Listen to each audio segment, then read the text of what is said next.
Hello students, आज की video में डिस्कस करेंगे बीएससी फर्स्ट सेमेस्टर फिजिक्स की यूनिट नंबर 3 का। ये हमारा लेक्चर नंबर 10 होने वाला है। देखिए, हमारा टॉपिक चल रहा था कक्षीय समीकरण, जिसमें हमने इसका पार्ट फर्स्ट विवर्तीय कक्षा जो कि इससे प्रीवियस वीडियो लेक्चर में डिस्कस कर लिया था, ये वाला हमने क्या कर लिया था, प्रीवियस वीडियो लेक्चर में डिस्कस कर लिया था। आज हम करेंगे इसका पार्ट नंबर 2, जिसका नाम होगा दीर्घवृत्तीय कक्षा। ये वाली हमारी हटी रहने वाली है। जैसे देखो, ये वाला हमने निकाला, तो उसमें क्या क्या निकाला, उसमें निकालते हमने एनर्जी निकाली थी पार्टिकल की, उसके बाद वेलोसिटी निकाली थी, उसके बाद उसका टाइम पीरियड निकाला था। ये तीनों चीज़ें हमने क्या निकाली थी, वृत्तीय कक्षा वाले टॉपिक में निकाली थी। सेम ये तीनों की तीनों चीज़ें यहाँ पे क्या निकालेंगे हम, यहाँ पहले एनर्जी निकालेंगे, उसके बाद पिंड की वेलोसिटी निकालेंगे, उसके बाद उसका टाइम पीरियड निकालेंगे। ये तीनों चीज़ें हम यहाँ निकालेंगे। अब देखो, जैसा यहाँ निकाला था वैसा यहाँ निकालेंगे, बट यहाँ थोड़ा सा क्या होगा, मेथड हमारा डिफरेंट होगा। तो चलो सबसे पहले क्या निकालते हैं, इसकी ऊर्जा। अब देखो, इसकी ऊर्जा निकालने के लिए हम जानते हैं कि दीर्घवृत्ताकार कक्षा के लिए हम जानते हैं जो उत्केंद्रता हमारे पास होती है ना, उत्केंद्रता एप्सिलॉन की वैल्यू होनी चाहिए लेस देन 1। देखो, जब एप्सिलॉन की वैल्यू लेस देन 1 होती है ना, तब हमें पता है कि पिंड का जो पथ होता है वो दीर्घवृत्ताकार होता है। और उस समय उसका समीकरण हमें पता है क्या होता है, उसका समीकरण होता है आपके पास x plus X naught upon A square plus Y square upon B square equal to 1। समीकरण नंबर दे दो 1। ये हमारे पास क्या होता है, दीर्घवृत्तीय पथ का समीकरण होता है। कब, जब उसकी उत्केंद्रता की वैल्यू क्या होती है, लेस देन 1 होती है। जहाँ हम एक बार बता दें, आपको नहीं आता तो, जहाँ एक्स नोट की वैल्यू होती है हमारे पास क्या, P epsilon 1 minus epsilon square होती है। ए की वैल्यू हमारे पास होती है क्या, P upon 1 minus epsilon square होती है। एंड जो बी है, बी ये वाला बी, इस बी की वैल्यू होती है हमारे पास क्या, P upon 1 minus epsilon square की पावर हाफ हमारे पास होती है। ये हमने सभी प्रीवियस वीडियो लेक्चर में हमने कंप्लीट कर लिया था, अगर जो कंटिन्यू ने पता होगा। अब देखो, हम जानते हैं कि क्या जानते हैं, देखो हम जानते हैं कि उत्केंद्रता जो होती है हमारे पास, एप्सिलॉन इज इक्वल्स टू क्या होता है, 1/2 ई पी अपॉन के की पावर हाफ। ये एप्सिलॉन की फॉर्मूला होता है, हम जानते हैं। एप्सिलॉन की वैल्यू क्या होती है, 1 + 2 ई पी अपॉन के, इस होल पावर कितनी होती है, हाफ होती है। जहाँ आपको पता ही है, जो पी होता है, पी की वैल्यू होती है J² अपॉन एम के, आपको पता है, ठीक है ना। इसको देखिए क्वेश्चन नंबर 2। अब देखो स्टूडेंट, हमें इसकी ऊर्जा निकाली, तो मैं क्या कर रहा हूँ नाउ। अतः अब देखो, अब ए इज इक्वल्स टू हम जानते हैं ये वाला P1 माइनस एप्सिलॉन स्क्वायर होता है, ये हमें पता ही है। अब देखो हम क्या करेंगे, तो समीकरण नंबर 2 से, ये समीकरण नंबर 2 से हम क्या करें, अगर एप्सिलॉन का मान इसमें रख दें, का मान रखने पर देखो, इसमें एप्सिलॉन की वैल्यू रखते तो क्या आ जाएगा, ए पी अपॉन 1 माइनस, यह आ जाएगा 1 + 2 ई पी अपॉन इसके नीचे है ना कि, याद रखना, और पूरे की पावर आएगी हाफ। और ये देखो एप्सिलॉन स्क्वायर, और इस पूरे का क्या आ जाएगा हमारे पास, स्क्वायर आ जाएगा। मैंने क्या करा, इसके अंदर एप्सिलॉन की वैल्यू समीकरण नंबर 2 से रख दी। उसके बाद देखिए सोल्व करते हैं, तो इस पावर से पावर कैंसिल हो जाएगी। ये बचेगा A upon P 1 minus bracket 1 + 2 E P upon K बचा हमारे पास। अब देखो, ये प्लस का ये माइनस का कैंसिल हो जाएगा, तो यहाँ से क्या बचेगा हमारे पास, हो जाएगा पी अपॉन, ये माइनस हो जाएगा, माइनस का 2 ई पी अपॉन क्या बचेगा, के। देखो, पी से पी भी कैंसिल हो जाएगा, और यहाँ से ए इजिकल्स टू हमारे पास क्या आ जाएगा, ए इजिकल टू हमारे पास आ जाएगा माइनस का के अपॉन 2 ई।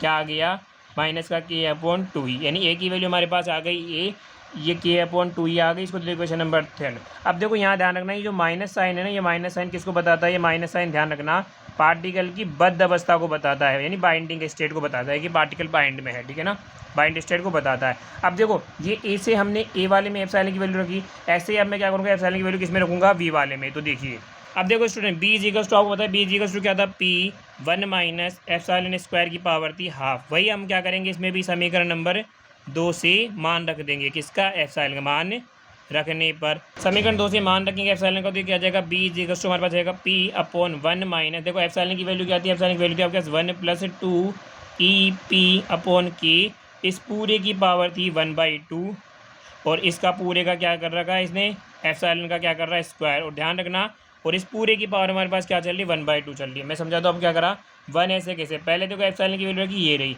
एप्सिलॉन की वैल्यू थी इंक्लूडिंग ये, एप्सिलॉन के ऊपर स्क्वायर है तो इसका स्क्वायर ये रहा, और इस पूरे के ऊपर हाफ पावर है तो हाफ पावर पूरे के ऊपर है, ठीक है ना। अब देखो, इससे कैंसिल हो गया, यहाँ पे सोल्व करोगे तो हो जाएगा, 1 से 1 कैंसिल हो जाएगा, आ जाएगा माइनस का।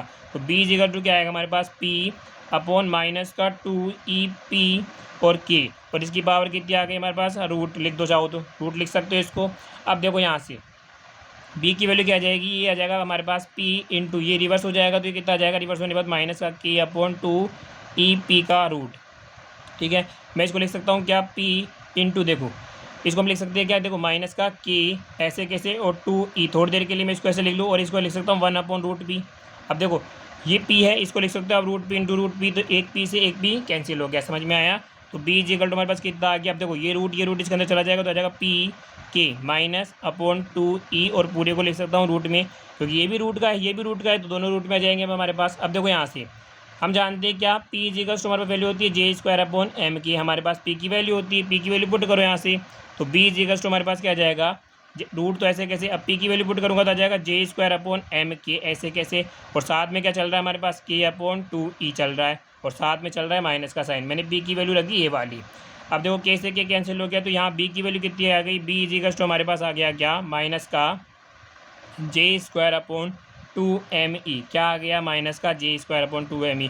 और ध्यान रखना यहाँ पे भी जो माइनस साइन है वो किसको बताता है, माइनस साइन यहाँ पे भी बद्ध अवस्था यानी पार्टिकल की बाइंडिंग स्टेट को बताता है, पिंड की बाइंडिंग स्टेट को बताता है। अब इसको दे दो समीकरण नंबर 4। अब देखो समीकरण नंबर 3 और समीकरण नंबर 4 से यदि मैं माइनस साइन को हटा दूँ तब देखो इनकी वैल्यू क्या होगी, तो हम लिखेंगे क्या, देखो अब देखो स्टूडेंट मैं क्या करूँ, समीकरण नंबर 3 व 4 से, समीकरण नंबर जो 3 और 4 थे हमसे उसमें क्या करा, समीकरण नंबर 3 4 में हमने क्या कर दिया, ऋणात्मक चिन्ह कर, थोड़ी देर के लिए सोचिए, ऋणात्मक चिन्ह छोड़ने पर, क्योंकि हमें यहाँ रिजल्ट चाहिए इसलिए हम कर रहे हैं ऋणात्मक छोड़ने पर, ए की वैल्यू आ जाएगी हमारे पास क्या, k/2e, एंड बी की वैल्यू क्या आ जाएगी हमारे पास j/2me की पावर हाफ। ध्यान रखना j² था तो स्क्वायर से रूट कट जाएगा तो आ जाएगा j/2me की पावर आ जाएगी हाफ आ जाएगी।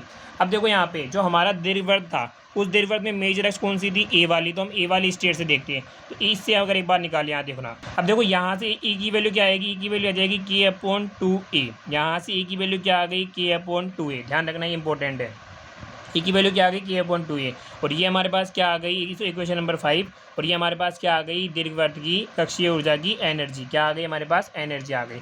अब यहाँ से क्या स्पष्ट हो रहा है कि अगर जिन जिन के लिए अगर ये क्या है थी ए क्या है हमारे पास अर्ध दीर्घाक्ष है ना, अर्ध दीर्घाक्ष ए, यानी कि जिन जिन के लिए ध्यान रखना अर्ध दीर्घाक्ष ए की वैल्यू समान होगी उन सभी दीर्घवृत्तों की ऊर्जाएं क्या होगी, समान होगी। यहाँ से क्या पता लग रहा है, तो आप लिख सकते हो क्या नीचे लिखना चाहो तो, कि उपरोक्त समीकरण से स्पष्ट है कि समान अर्ध दीर्घाक्ष ए वाले सभी दीर्घवृत्तों की ऊर्जाएं क्या होगी, समान होगी। भाई अगर जिसमें ए की वैल्यू सेम होगी तो ये दो k/2 तो कांस्टेंट है, यानी जिन जिन में जो अर्ध दीर्घाक्ष है अगर उसकी वैल्यू सेम होगी ना तो उन सभी दीर्घवृत्तों की ऊर्जाएं क्या होगी, समान होगी। ये ध्यान रखना यहाँ पे, ठीक है ना। अगर आपसे क्वेश्चन पूछे एग्जाम में कि सिद्ध कीजिए कि समान अर्ध दीर्घाक्ष ए वाले सभी दीर्घवृत्तों की ऊर्जाएं समान होती है, तब आप ये वाला स्टेटमेंट प्रूफ करोगे, ठीक है ना। ये क्या आ गए हमारे पास इसकी एनर्जी। अब हम निकालेंगे इसका सेकंड टॉपिक, कौन सा सेकंड टॉपिक हम निकालेंगे क्या, आवर्तकाल। अब देखो आवर्तकाल कैसे निकालते हैं इसका, तो देखो स्टूडेंट हम जानते हैं क्या आवर्तकाल निकालने के लिए हम क्या लेंगे, केपलर के द्वितीय नियम के हेल्प लेंगे। तो केपलर के द्वितीय नियम से हम जानते हैं केपलर का द्वितीय नियम क्या कहता है कि प्रति सेकंड प्रसर्पित क्षेत्रफल नियत रहता है। अब देखो dA/dt का मतलब क्या है, प्रति सेकंड प्रसर्पित क्षेत्रफल, प्रति सेकंड प्रसर्पित क्षेत्रफल जो की जो वैल्यू होती है वो कितनी होती है 1/2 r² dθ/dt, इसकी वैल्यू क्या होती है, नियत रहती है। ये केपलर का द्वितीय नियम बताता है, राइट। इसको दे दी क्वेश्चन नंबर 6 है, 5 तक आ चुके हैं, इसको क्या दे दी क्वेश्चन नंबर 6 दे दी। अगर जो केपलर के अगर आपने वीडियो नहीं देखा केपलर का नियम वाला देख लेना, मैंने बात बताया है इसकी वैल्यू क्या होती है, ठीक है ना।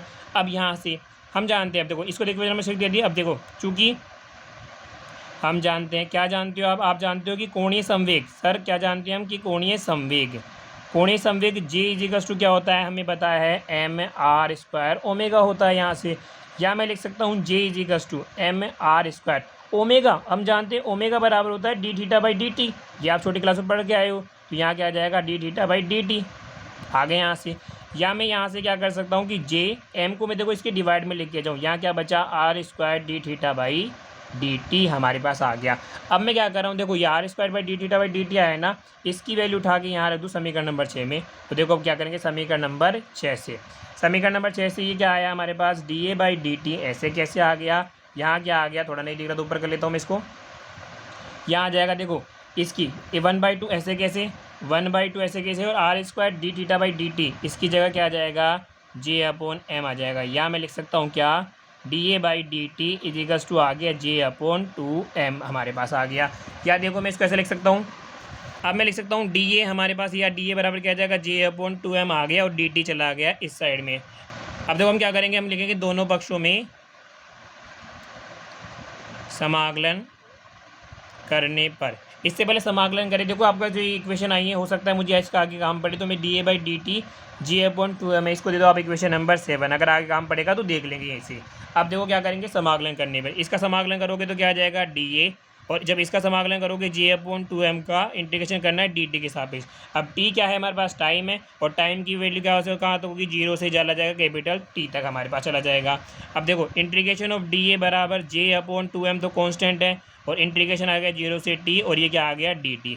अब देखो यहाँ नोट में देखो थोड़ी देर के लिए, इंटीग्रेशन ऑफ dA का मतलब क्या आ जाएगा a। अब a क्या है, क्षेत्रफल है, किसका है, दीर्घवृत्त का। किसका क्षेत्रफल है, ये दीर्घवृत्त का क्षेत्रफल है, और हम जानते हैं दीर्घवृत्त का क्षेत्रफल क्या होता है, आपके पास होता है पाई ए बी होता है। तो dA की वैल्यू तो क्या आ गई हमारे पास, पाई ए बी आ गया। अब यहाँ से देखो G/2m में से इंटीग्रेशन ऑफ dt कितना होगा हमारे पास t, और इसकी लिमिट लग जाएगी 0 से t हमारे पास, ये कितना आ गया, पाई A B equals to J/2m। ऐसे कैसे, अपर लिमिट माइनस करोगे लोअर लिमिट, तो ये कितना आ जाएगा, पाई A B equals to J/2m हमारे पास आ गया, राइट। लेकिन हमें क्या निकालना था, हमें आवर्तकाल निकालना, तो t इजिकल्स टू कितना आ जाएगा, यहाँ पे आ जाएगा 2 पाई ए बी एम अपॉन जे। क्या आ गया, 2 पाई ए बी एम अपॉन जे हमारे पास आ गया। इसको दे दो आप इक्वेशन नंबर 8, और ये हमारे पास क्या आ गया, आवर्तकाल का समीकरण आ गया, ठीक है ना। अब देखिए स्टूडेंट, कई बार आपको क्या कहता है कि जो आवर्तकाल है ना, कई बार क्वेश्चन आपको थोड़ा सा घुमा देता है, तो यहाँ स्टार मार्क कर लेना, या तो आवर्तकाल पूछे तो आप यहीं तक करना, लेकिन आगे आपको पूछता है क्या, अगर वो बोले कि ऊर्जा के पद के रूप में क्या करना है आपको, आवर्तकाल ज्ञात करो। किस में ज्ञात करना है, ज्ञात करो। अगर आपसे बोला जाए क्या कि जो ये आवर्तकाल आया है ना, उसको किस में ट्रांसफर करो, उसको एनर्जी की टर्म में ट्रांसफर करो, तब हम क्या करेंगे, उसको देख कैसे करना है। तो हम जानते हैं, we know that A is equals to, मैंने क्या निकालता बार, K/2E। अगर माइनस साइन हटा दूँ थोड़ी देर के लिए, तो ए इजिकल्स टू क्या आता है, K/2E, तथा बी इजिकल्स टू क्या आ गया हमारे पास आता है J/2me की पावर हाफ। ये हमने निकाला था अभी प्रीवियस में थोड़ी देर पहले ही। अब क्या करोगे, यहाँ से आप ए और बी की वैल्यू को उठा के यहाँ पुट कर दो, तो देखो आगे। अब देखो इक्वेशन नंबर 8 थी, वो हमारे पास क्या थी, वो हमारे पास थी T/2 पाई एम जे। तो ऐसे कैसे आ जाएगा, पहले पुट करोगे आप क्या, ए की वैल्यू कितनी आ गई, K/2E। अब पुट करोगे क्या, बी की वैल्यू कितनी आ गई, J/2me की पावर 1/2 आ गया, ब्रैकेट क्लोज हो गया। अब देखो जब इसको सोल्व करोगे ना आप, तो सोल्व करोगे, देखो कहते हैं बात। अब देखो यहाँ पे 2 से 2 कैंसिल हो गया, जो कैंसिल तो कर दो। देखो m की पावर क्या है 1, और m की पावर हाफ है, तो m की पावर यहाँ कितनी बचेगी, हाफ बचेगी, नहीं बचेगी, तो मैं लिख देता हूँ हाफ बच जाएगी, और ये वाला यहाँ से कैंसिल हो जाएगा, ठीक है ना। और अब बात करते तो यहाँ बचा क्या क्या, वो लिखते हैं। देखो पाई तो ऐसे कैसे बच गया, पाई ऐसे कैसे बच गया, ठीक है ना। जे से जे तो पूरा ही कैंसिल हो गया, पाई के साथ क्या बचा, m की पावर यहाँ क्या बचा, हाफ बच गया, एक तो ये बच गया। उसके बाद देखो ऊपर के हमारे पास क्या रहा, एज इट इज़ रह गया। अब नीचे क्या बचा, नीचे बचा हमारे पास 2 की पावर, एक तो हाफ बचेगी, देखो 2 की पावर हाफ ही रहेगी। अब यहाँ देखो e की पावर कितनी है 1 है, और यहाँ e की पावर कितनी है हाफ है, तो आधार समान खाते जुड़ जाएगी, कितना हो जाएगा ये, e की पावर आ गई 3/2 हमारे पास आ गई। या देखो मैं ढंग से इसको ऐसे लिख सकता हूँ, ये t इजिकल्स टू, मैं इसको लिख सकता हूँ क्या, कि पाई स्क्वायर m के स्क्वायर अपॉन 2 e की क्यूब की पावर हाफ। क्या इसको ऐसे लिख सकता हूँ, देखो कैसे, जैसे आप पाई स्क्वायर को ओपन करोगे पाई बच जाएगा, m को इसके साथ करोगे m की पावर हाफ आ गया, k स्क्वायर कट के k आ गया, और 2 कट के कितना आ जाएगा भाई, 2 की पावर हाफ हो जाएगी, कितनी 2 की और 3/2। मैंने क्या करा, इसी को ऐसे लिख दिया। तो ये इक्वेशन नंबर दे दो 9। और देखो यहाँ पे जो आवर्तकाल की वैल्यू है वो किसके पदों में आ गई, आपकी ऊर्जा के पदों में आ चुकी है। अगर आपसे बोले कि आवर्तकाल की वैल्यू ऊर्जा के पदों में याद करो, तब आपको ये वाला यहाँ तक लाके छोड़ना है। अब देखो कई बार क्वेश्चन क्या कहता है कि सिद्ध करो कि दीर्घवर्तीय कक्षाओं के लिए, आपको क्या पूछे कि दीर्घवर्तीय जो कक्षाएं के लिए हम बात करें, दीर्घवर्तीय कक्षाओं के लिए आपको ये पूछ लेता है कि सिद्ध करो कि जो आवर्तकाल आता है ना, उसका वर्ग उसके दीर्घ अक्षांश के घन के समानुपाती होता है। कई बार आपको ये भी पूछ लेता है। तो देखो इसके लिए अब क्या करोगे आप, तो इसके लिए हम क्या करेंगे, देखो कि जो आवर्तकाल हमारे पास हमने निकाला, क्या निकाला, टी इजिकल्स टू क्या था, 2 पाई एम ए बी अपॉन जे। ध्यान रखना, क्या जब आपसे पूछा जाए टी स्क्वायर प्रोपोर्शनल टू ए की पावर 3, मतलब क्या है कि दीर्घवर्तीय कक्षाओं के लिए केपलर का थर्ड नियम सेटिस्फाई करो। अगर ये पूछा जाता है तब आपको भी ये करना है, ठीक है ना। तो हम जानते हैं इक्वेशन नंबर 8 से ये जानते हैं, हमें क्या चाहिए, ए चाहिए। अब ए चाहिए और क्या चाहिए, बी नहीं चाहिए ना, ए चाहिए। तो हम क्या करेंगे, बी का मान रखने पर, बी की वैल्यू क्या आती है हमारे पास, बी की वैल्यू थी J/2 ME की पावर हाफ, ये वाली वैल्यू पुट करो। तो टी इजिकल्स टू हमारे पास कितना आ गया, देखो इक्वल्स टू आ गया 2πm(a)/j ऐसे कैसे, और b की वैल्यू कितनी है j/2me⁻1/2। ध्यान रखना ये वाली पावर पूरी की नहीं है, ठीक है ना, यहाँ रख देता हूँ। अब देखो यहाँ ढंग से देखोगे तो m ये है, m की पावर ये हाफ है, तो m की पावर हाफ से ये m की पावर हाफ बचेगी यहाँ पे, ये 2 की पावर हाफ है। ध्यान रखना, देखो जे तुझे कट गया, 2 की पावर हाफ है और ये 2 की पावर फुल है, तो 2 की पावर हाफ बचेगी यहाँ पे, ये भी कट गया इससे, और यहाँ क्या बचा, 1 की पावर हाफ। तो ई जिगस टू ऊपर क्या बचा, 2 की पावर हाफ बच गई, पाई ऐसे कैसे, m की पावर बच गया हाफ, उसके बाद बच गया देखो हमारे पास क्या, e की पावर हाफ बच गया नीचे, और साइड में क्या बच गया हमारे पास, a ऐसे के ऐसे बच गया। अब देखो स्टूडेंट यहाँ में इसको दोनों तरफ क्या कर देता हूँ, स्क्वायर कर देता हूँ ताकि हाफ पावर हट जाए। स्क्वायर करने पर देखो 2 की पावर हाफ का स्क्वायर मतलब ऐसे पावर कितना हो जाएगा, ये 2 ही बच जाएगा यहाँ से, ये आ जाएगा पाई स्क्वायर, यहाँ से कितना बचेगा m, यहाँ कितना बचेगा e, और यहाँ कितना आ जाएगा हमारे पास a स्क्वायर आ जाएगा, कितना आ जाएगा हमारे पास a स्क्वायर आ गया। अब देखो अब चूंकि हम जानते हैं, यहाँ देखो चूंकि हम जानते हैं, हमने निकाला था क्या, e बराबर k/2e होता है, अभी निकाल क्या है अपन, और यहाँ से अगर मैं e की वैल्यू निकालूँ तो e बराबर कितना आ जाएगा k/2a आ गया। अब ये की वैल्यू उठा के हम यहाँ पुट करेंगे तो टी स्क्वायर हमारे पास कितना आ गया, 2π²m। अब देखो ई की वैल्यू रखोगे यहाँ तो आ जाएगा के, और ये आ जाएगा 2a, यहाँ पे वैल्यू रखते ही देखो ई अपॉन में तो रिवर्स हो जाएगा, ये चला जाएगा ऊपर, ये चला जाएगा नीचे, और बाहर क्या चल रहा है आपका a स्क्वायर ऐसे कैसे, ठीक है ना, यहाँ तक। अब तो ये कितना आ जाएगा, टी स्क्वायर इजिकल टू आ गया तो 2 दूनी 4 पाई स्क्वायर के बाद आ गया हमारे पास m अपॉन के ऐसे कैसे, और यहाँ देखो क्या आ गया, a की पावर 3 आ गया, ये m है, ध्यान रखना आ गया। अब यहाँ वापस हम देखते हैं हमारे पास क्या क्या आया, तो हमारे पास आया, ध्यान से आया, टी स्क्वायर 4π²m अपॉन के, तो ऐसे कैसे आ गया, और साथ में क्या आ गया, a की पावर 3। अब देखो हमें तो प्रूफ करना था केपलर का तृतीय नियम, मतलब हमें कहीं ना कहीं ऐसा लाना है। अब ढंग से देखें, यहाँ पे 4 कांस्टेंट है, पाई कांस्टेंट है, m भी कांस्टेंट है और k भी कांस्टेंट है, यानी पूरा पूरा क्या आ गया, कांस्टेंट हो गया, विच इम्प्लाइज दैट जब कांस्टेंट को हटाऊंगा तो क्या लगाऊंगा, प्रोपोर्शनल, a की पावर आ गई 3, यानी कि यहाँ से क्या स्पष्ट होता है कि ये भैया केपलर का तृतीय नियम है। इसके अनुसार क्या हुआ, गतिशील दीर्घवृत्त में गतिशील पिंड का आवर्तकाल का जो वर्ग होता है वो अर्ध दीर्घाश्वास के घन के समानुपाती होता है, और लघु अक्षर तो हमारे पास भी उस पर निर्भर नहीं करता है। यानी कुल मिला के हम ये कह सकते हैं कि जब दीर्घवृत्ताकार कक्षाओं के लिए T square proportional to a की पावर 3 होता है, या कह दो कि दीर्घवृत्तीय कक्षाओं के लिए केपलर का तृतीय नियम संतुष्ट होता है। देखो इसमें 3 क्वेश्चन थे, मैं आपको फिर रिवाइज करवा देता हूँ एक बार। अगर आपको आवर्तकाल पूछे तो आप यहाँ तक आ जाओ, आवर्तकाल को ऊर्जा के पद के रूप में पूछे तो आप देखो यहाँ से स्टार्ट करोगे, फिर इसके आगे और चलोगे, ठीक है ना, इसके आगे ये वाला पोर्शन करना है। लेकिन अगर इसके बाद आपसे पूछा जाए कि आवर्तकाल पूछ लिया और पूछे सिद्ध करोगी केपलर के तृतीय नियम को सेटिस्फाई करता है, तब देखो उसके बाद क्या करना है, जब आपसे सेटिस्फाई करने के लिए पूछा तब आपको क्या करना है, इस वाले समीकरण को बाद में यहाँ से स्टार्ट करना दीर्घवृत्तीय कक्षाओं के लिए, और यहाँ तक कंटिन्यू करके आप यहाँ तक प्रूफ करोगे, ठीक है ना। तो ये हमारे पास क्या आ गया, आवर्तकाल का कंसेप्ट पूरा हो गया। वीडियो बड़ी हो जाए लेकिन आपको समझ में बराबर आना चाहिए। अब हम निकालेंगे क्या, हमारा थर्ड पॉइंट क्या है हमारे पास है, पिंड का वेग। पिंड का वेग निकालने के लिए देखो इसमें प्रीवियस कंसेप्ट बहुत ज़्यादा आ रहे हैं। अगर आपने रेगुलर वीडियो कर रहे हो तब तो आपको कोई प्रॉब्लम नहीं होनी चाहिए।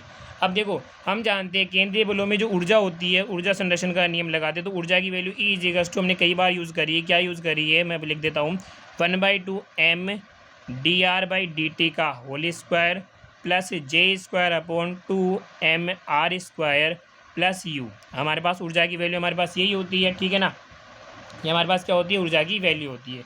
और ये जो समीकरण है ना, इस समीकरण को आप समीकरण नंबर 10 दे देना, ठीक है ना, क्योंकि नोट्स में 10 दी हुई है ताकि कन्फ्यूज़न ना हो। अगर आप नोट से पढ़ते हो तो कन्फ्यूज़न नहीं होनी चाहिए। अब देखो या मैं इसको लिख सकता हूँ ई बराबर, हम जानते हैं समीकरण मैंने कई बार आपको बता दी तो बोला था रिमेंबर रखो इसको। ई इजिकल्स टू क्या होता है, हाफ m dr/dt का आ गया हमारे पास whole square plus j²/2 mr²।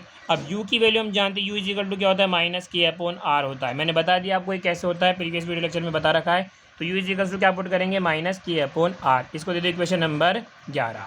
अब अगेन देखो हम जानते हैं वी नो दैट क्या जानते हो हम जानते हैं कि j इजिकल्स टू, मैं सीधा लिख रहा हूँ कोणीय संवेग, j इजिकल्स टू अभी निकाला था, इसी में क्या निकालता, mr², ओमेगा की जगह क्या लिख दोगे, d(θ/dt), ये भी आपने निकाला था। तो अब इसकी वैल्यू उठा के जो j की जगह है ना, ये वाली वैल्यू हम पुट करेंगे। तो देखो e हमारे पास क्या आ जाएगा, e हमारे पास आ जाएगा हाफ m dr/dt का होल स्क्वायर प्लस देखो 1/2 mr² मैंने रख लिया, ऐसे कैसे, क्या पुट करना है, जे की जगह वैल्यू पुट करनी है, पुट कर दो mr² D theta by D T, ये ध्यान रखना है, ठीक है ना। और इस पूरे के ऊपर जे स्क्वायर, तो स्क्वायर आ जाएगा माइनस का के आर, ऐसे कैसे चल रहा है हमारे साथ। आगे बढ़ते हैं, देखो तो ई इज इक्वल्स टू हम जानते हैं क्या, half M D R by D T का होल स्क्वायर प्लस, एक बार इसको ओपन करते हैं, देखो यहाँ स्क्वायर है, स्क्वायर तो ये आ जाएगा एम स्क्वायर, ये आ जाएगा आर की पावर 4, और ये या कह दो ये 2 बार आएगा, तो एक बार कट जाएगा, एक बार बचेगा, यानी क्या बचेगा 1/2, यहाँ क्या बचेगा mr² बच जाएगा, और इसका क्या आ जाएगा D theta by D T का होल स्क्वायर आ जाएगा। जैसे इसको ओपन करोगे ये बचेगा, और माइनस का क्या है के अपॉन आर आपका ऐसे कैसे चल रहा है।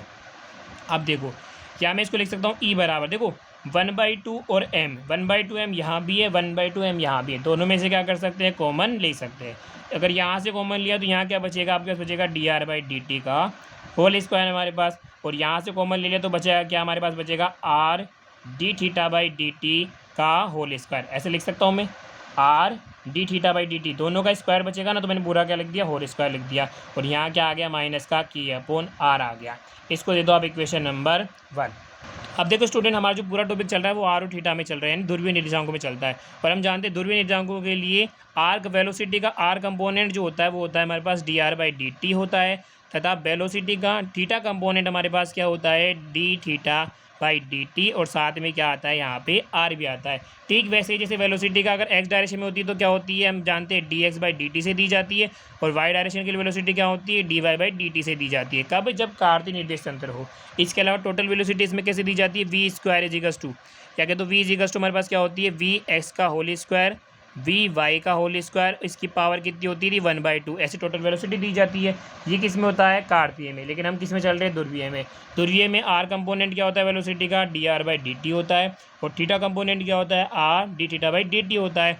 तब अब पिंड की वेलोसिटी कैसे आएगी भाई, पिंड का वेग, तब पिंड का वेग हमारे पास v जो होगा वो क्या हो जाएगा, वो दिया जाएगा, या x की जगह कौन सा आएगा r, तो वी आर का स्क्वायर और v थीटा का स्क्वायर, और इस पूरी की पावर हाफ से दिया जाएगा। भाई कार्तीय में ऐसे तो क्या हो जाएगा, ध्रुवीय में आपका ऐसे हो जाएगा।